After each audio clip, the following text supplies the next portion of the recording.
आज की संध्या काल की पावन वेला में गांव में खेत की मेड़ से आज की इस जीवन दर्शन यात्रा के संवाद को आगे बढ़ाते हैं। हम बातचीत करते हैं कि ध्यान करने से क्या मिलेगा। दरअसल इंसान जन्म से ही कर्म करने की प्रक्रिया में लिप्त रहता है और ताउम्र वह कर्ता बनकर भोक्ता बनकर ही जीवन को जीता रहता है।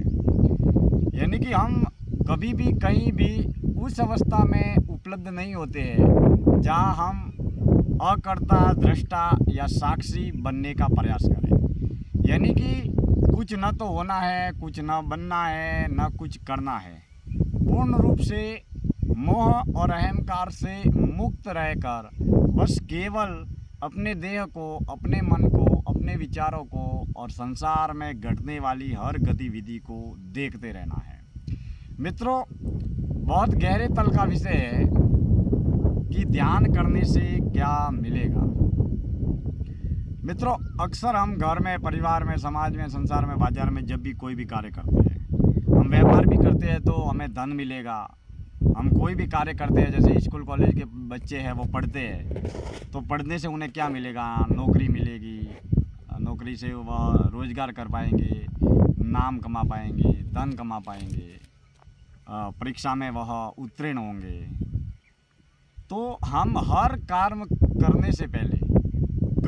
करने से पहले ही हम ये दृष्टिकोण या ये अनुमान लगा देते हैं कि कर्म से कर्म फल क्या मिलेगा।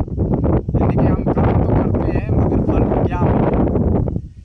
तो हम जितने भी कार्य करते हैं उसके पीछे कार्य करने से पहले ये सोचते हैं कि हमें फल क्या मिलेगा। उस फल के लोभ के कारण, उस फल की ज़रूरत के कारण या उस फल के स्वार्थ के कारण हम उस कर्म को करते हैं।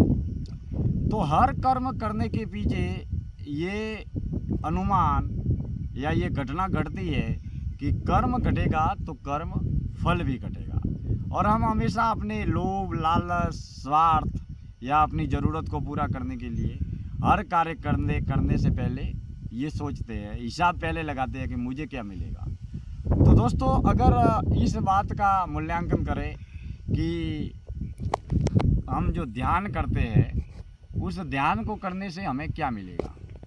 मित्रों, जिस साधक को ध्यान रूपी धन मिल जाता है उसे जीवन में धन की कितनी अहमियत है, कितनी ज़रूरत है और धन का कितना खर्च करना है और कैसे खर्च करना है, उसकी समझ साधक के भीतर सहज तल पर विकसित होती है।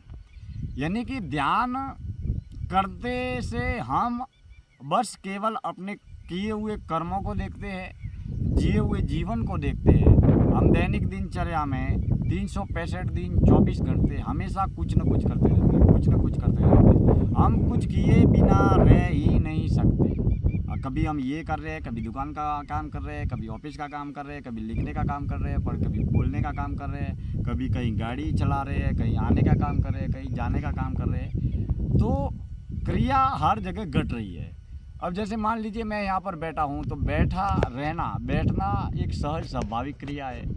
और बैठकर बोलना या चलना या दौड़ना, यह संघर्ष के द्वारा, विनय विवेक बुद्धि के द्वारा घटने वाली एक घटना है। जब हम ध्यान करते हैं तो ध्यान के वक्त हम आसन लगाते हैं, आंखें बंद कर देते हैं, सुनसान होता है, कानों में किसी भी प्रकार का शोरगुल या कोलाहल भी नहीं होता है और पालती मारकर आसन लगाकर हम बैठते हैं। जब ध्यान करते हैं तो ना तो हमें कोई मिलने वाला होता है, ना बोलने वाला होता है, ना हम किसी से मिलने जाने वाले होते हैं, ना कोई हमें मिलने आने वाला होता है। मात्र आधे घंटे या 2 घंटे जब भी हम ध्यान करते हैं तो ध्यान करते वक्त हम कुछ भी नहीं करते और कुछ भी ना होना, कुछ भी ना करना, कुछ भी ना बनना, यह बहुत बड़ा मुश्किल कार्य है। जब हम कुछ भी नहीं करते तब भीतर और बाहर स्वाभाविक तल पर बिना कुछ भी किए क्या होता है। ध्यान की गहराई के माध्यम से ही हम जीवन की गहराई को समझते हैं आत्मा से परमात्मा तक के सफ़र को तय करते हैं। और बूंद को ये आभास होने लगता है कि मैं दरिया हूँ, और दरिये में मिलकर जैसे बूंद एक हो जाती है, वैसे ही यह अनुभव स्वतः स्वाभाविक तल पर जागृत होता है कि बूंद में और दरिये में किसी भी प्रकार का कोई भेद नहीं है। दरिया मात्र एक विशाल बड़ा रूप है, और उस दरिये का छोटा सा रूप है, वह ये है एक छोटी सी बूंद।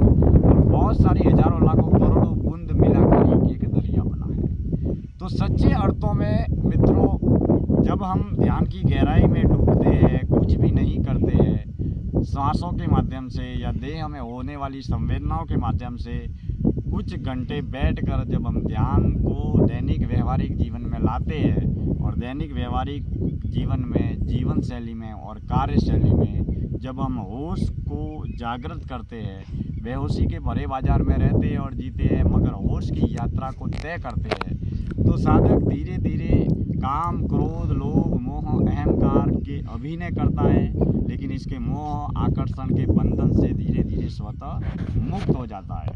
यानी कि ध्यान से हमारे बने बनाए भ्रम, भ्रांति, अहंकार टूटने लगते हैं, बिखरने लगते हैं, मिटने लगते हैं। इसीलिए दोस्तों, बहुत सारे लोग ध्यान की बातें कर सकते हैं, लेकिन ध्यान करने वाले साधक बहुत ही कम मिलते हैं।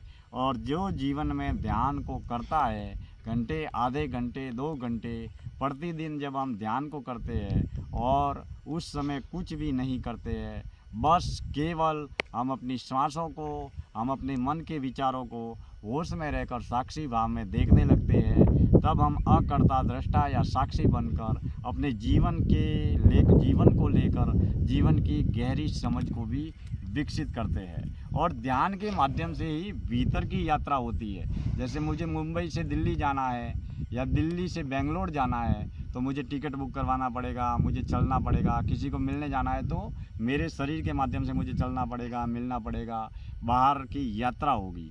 लेकिन अगर ध्यान करना है तो कुछ भी नहीं करना है, मात्र आंखें बंद करके, आसन लगाकर, शांत एकांत वातावरण में, बिल्कुल निर्भय होकर, निर्भय रहित वातावरण में बस केवल अकर्ता, दृष्टा और साक्षी बनकर बैठ जाना है। और जब हम कुछ भी नहीं करते, तब हमारे मन के विचार, विकार, अहंकार हमारे सामने दिखाई देने लगते हैं। और जब हम उन्हें होश में रहकर साक्षी भाव से बस देखते रहते हैं अकर्ता बनकर, तो धीरे धीरे जीवन को लेकर गहरी समझ विकसित होती है। हम देश भर के बारे में, दुनिया भर के बारे में, पड़ोसियों के बारे में, मित्रों के बारे में, गांव के बारे में, समाज के बारे में न जाने क्या क्या जानना चाहते हैं, खोजना चाहते हैं। लेकिन मित्रों, हमने हमारे बारे में क्या खोजा, क्या जाना, क्या पहचाना, जीवन क्या है, जीवन क्यों है, जीवन किस लिए है, जीवन में किस चीज़ की कितनी ज़रूरत है, नाम कितना कमाना है, धन कितना कमाना है, मान सम्मान कितना पाना है, पद पुरस्कार कितना पाना है। जीते जी मुक्ति पाने की यात्रा का नाम है ध्यान। इसलिए मित्रों, जीवन में ध्यान को अवश्य अवसर देना चाहिए। और जब भी हम हर क्षण, हर श्वास, हर कर्म में होश को अवसर देकर जीवन को जानने, पहचानने और खोजने का प्रयास और अभ्यास करते रहना चाहिए। मित्रों, जीवन दर्शन यात्रा में मैं मौन साधना, ध्यान साधना और होश, साक्षी और कर्तव्य भाव से जुड़े हुए विविध अनुभवों को मैं आपके सामने साझा करता हूँ। आप सब हमारे साथ में जुड़े रहे, जारी है और जारी रहेगी जीवन दर्शन यात्रा।